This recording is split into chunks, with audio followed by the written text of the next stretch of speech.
Salut tout le monde, c'est Isaac Arassi. Aujourd'hui on se retrouve pour la preview de Backlash. Et comme je vous avais dit, on va un peu rajouter de nouvelles choses à la chaîne, plus ou moins. Simplement juste, on va rajouter un petit truc au preview et au review.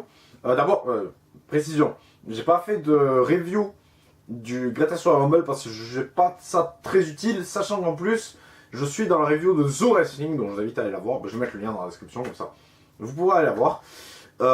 Donc voilà, ce que je voulais vous dire, c'est mettez en commentaire des questions sur le show, ou pas d'ailleurs, des questions tout court.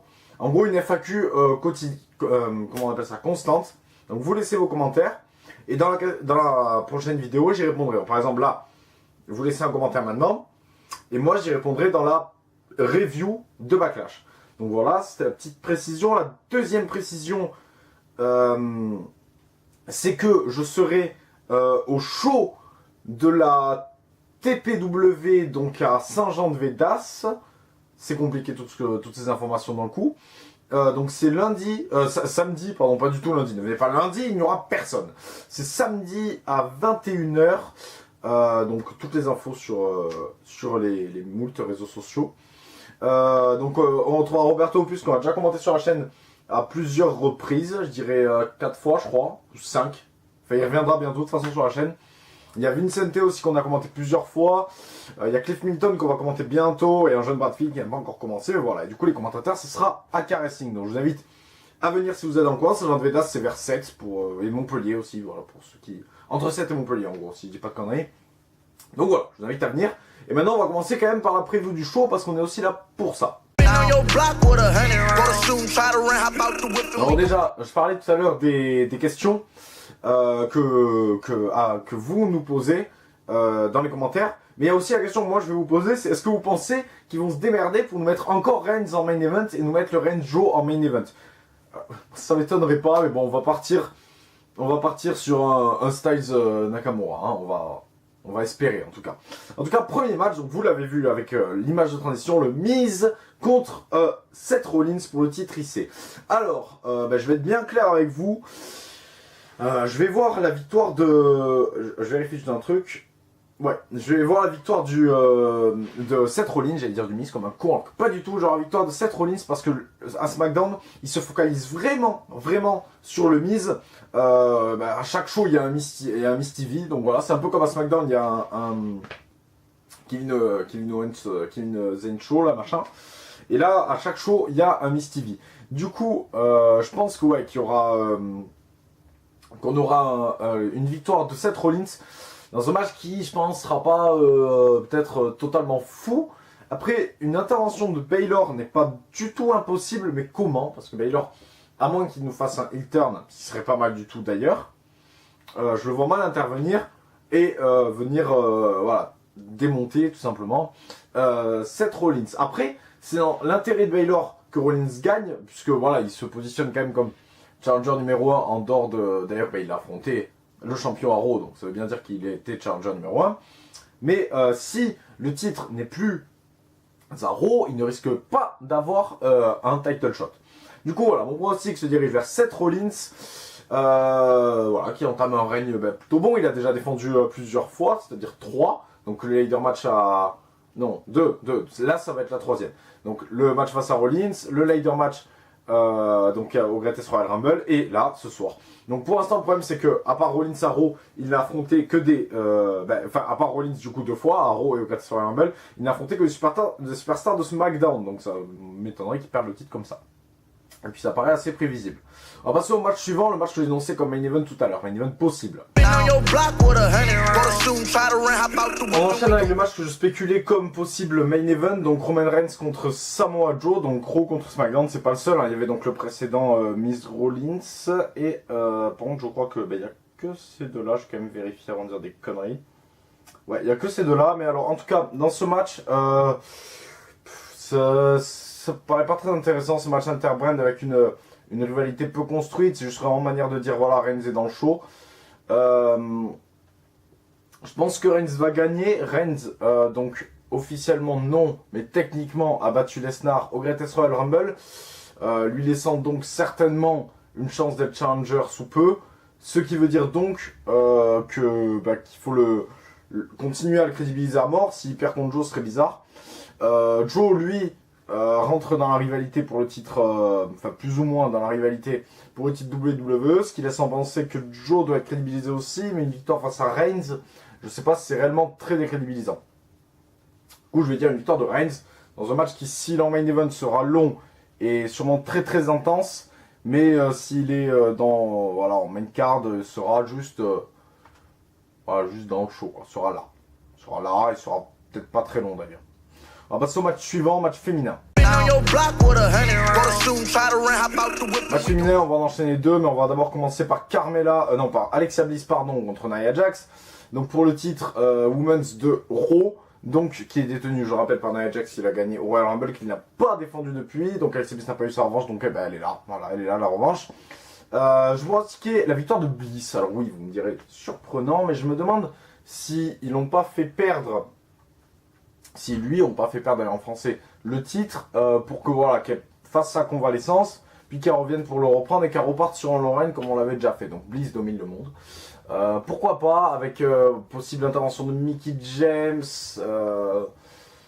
très certainement. Et si elle gagne, j'aurais peut-être même une intervention de Ronda Rousey pour créer une future peut-être rivalité ou pas d'ailleurs, je sais pas.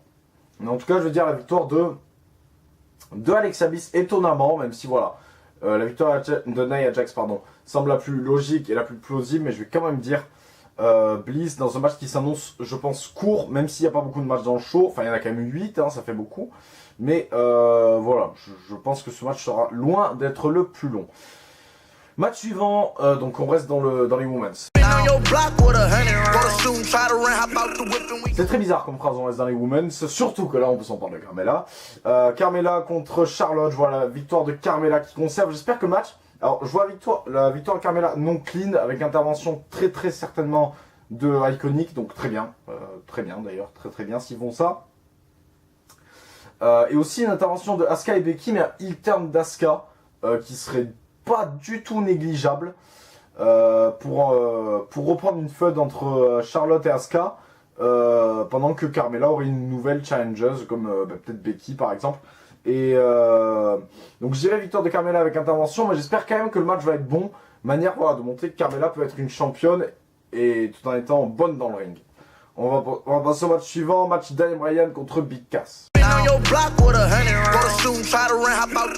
le match pour lequel j'ai le moins d'intérêt, j'ai pas du tout aimé la rivalité, jusqu'au bout, ils me l'ont vraiment pas fait aimer. C'est la première rivalité de Bryan depuis son retour en tant que catcheur, si on compte pas la rivalité Shane, Bryan, Owens, Zayn.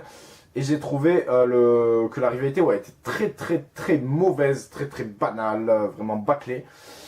Je pronostiquais la victoire de Big Cass, qui je pense va manger Daniel Bryan. Dans un match qui sera un peu long, on connaît la résistance de Daniel Bryan, donc je pense que c'est un match un peu long. Et une victoire de Big Cass qui va manger Daniel Bryan, il lui place de sacré big boot, mais je ne m'attends vraiment pas à un très très gros match, malheureusement pour Bryan. Et du coup, victoire de Big Cass qui battrait Daniel Bryan, voilà. Rien à ajouter, vraiment on s'en tape de ce match, quoi. On va passer au match suivant. Match monstrueux entre Jeff Hardy et Randy Orton. Donc cette rivalité est déjà un peu mieux construite, un peu beaucoup sur la durée même. Je pense que Shelton ne sera pas mêlé au match, je pense pas. Je pense que Orton va vraiment nous faire un vrai heel turn et je pense qu'il va perdre le match. Je pense qu'il va perdre le match et qu'à la fin du match, après avoir perdu, il va nous faire un gros heel turn bien violent en faisant des gros RKO. Et à SmackDown, je pense qu'on aura un Shelton Benjamin contre Jeff Hardy pour le titre et que là, à nouveau, Orton va débarquer, ce qui va amener un Fatal 4-Way pour je ne sais quel pay-per-view. Est-ce que le prochain... C'est Money in the Bank le prochain pay-per-view.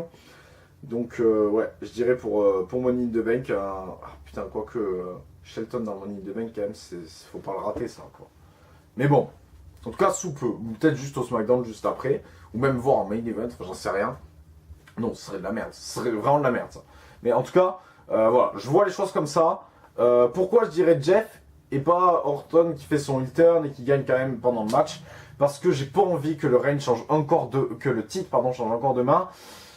Jeff l'a déjà défendu 3 fois, si je dis pas de conneries. Je crois, non, ça va être la 3e fois, si je dis pas de conneries. Et j'espère vraiment qu'il va gagner. et que ça va donner sur de bonnes choses et un bon règne pour Jeff. Et voilà, donc le triple threat que je vous annonçais précédemment. On va sur le match suivant, match tag team. Match tag team, je rappelle qu'aucun titre tag team n'est en jeu ce soir, ce qui me dégoûte un peu et ce qui me fait perdre de l'intérêt pour ce match. Kevin Owens contre Sami Zayn face à Bobby Lashley et Braun Strowman, match un peu... En fait, le match n'est pas bien construit, en même temps la rivalité l'est.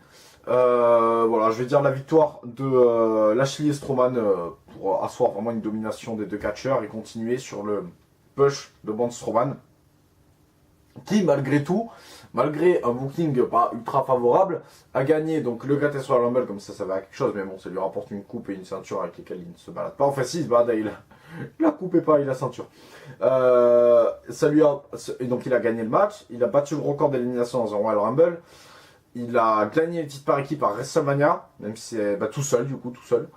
Et donc voilà, donc ça fait quand même une grosse année pour Braun Strowman, grosse année qui s'annonce. Et je pense que c'est que le début des hostilités. Du coup, je dirais la victoire de Strowman et Lashley, malheureusement pour Owens et Zayn. Mais bon, Owens et Zayn, ils se démerdent très bien sans victoire de toute façon. Donc, voilà. Match suivant, ce qui j'espère sera le main event. Shinsuke Nakamura contre AJ Styles en no disqualification match. J'espère que la construction fera que AJ Styles aura un truc entre les couilles. Parce que s'il se prend encore en low blow et qu'il se fait encore avoir, c'est quand même l'arnaque du siècle. C'est-à-dire que depuis Mania, le gars il se prend des low blows à chaque show et ça ne choque personne. Et lui-même, il leur demande presque, on dirait. Donc du coup, je vais dire la victoire de Nakamura qui, voilà, pour continuer la rivalité, je pense qu'il faut qu'il y ait un changement de titre. Après, ça dépend de la construction, ils peuvent toujours se démerder avec intervention, parce que je rappelle que le club est à SmackDown, hein, donc le club, de toute façon, c'est un pay-per-view intervient, donc à tout moment, le club peut intervenir. Donc pourquoi pas le club qui interviendrait. En tout cas, je vais espérer un très gros match, je pense qu'ils peuvent faire mieux, donc au Greatest Royal Rumble, soit, bon, voilà, et que à WrestleMania, donc ils peuvent nous faire un très gros match. Je m'attends pas à un truc mieux que Wrestle Kingdom. Vous me direz, oui, non, c'était pas mieux que Wrestle Kingdom. Mais c'est normal aussi, on a un Backlash, faut toute proportion garder quand même. Quoi, WrestleMania, je veux bien, mais un Backlash, calmons-nous. En plus, des années ont passé depuis. Bref. Du coup, je vois la victoire de Shinsuke Nakamura, donc dans un gros match, et très intense, très violent. Je m'attends pas vraiment à du in-ring, mais vraiment à du strong style. Et en termes d'extrême, je vois pas réellement des objets, style batte de baseball, chaise ou quoi.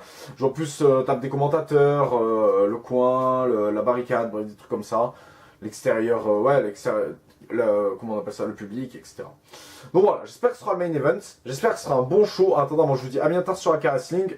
Je vous invite, comme je disais en début de vidéo, à laisser vos commentaires donc pour les prochaines vidéos. Et aussi à venir samedi soir à Saint-Jean-de-Védas au show de la TPW où nous commenterons. En attendant, je vous dis à bientôt sur AK Wrestling. Je vous fais des bisous et rien à ajouter.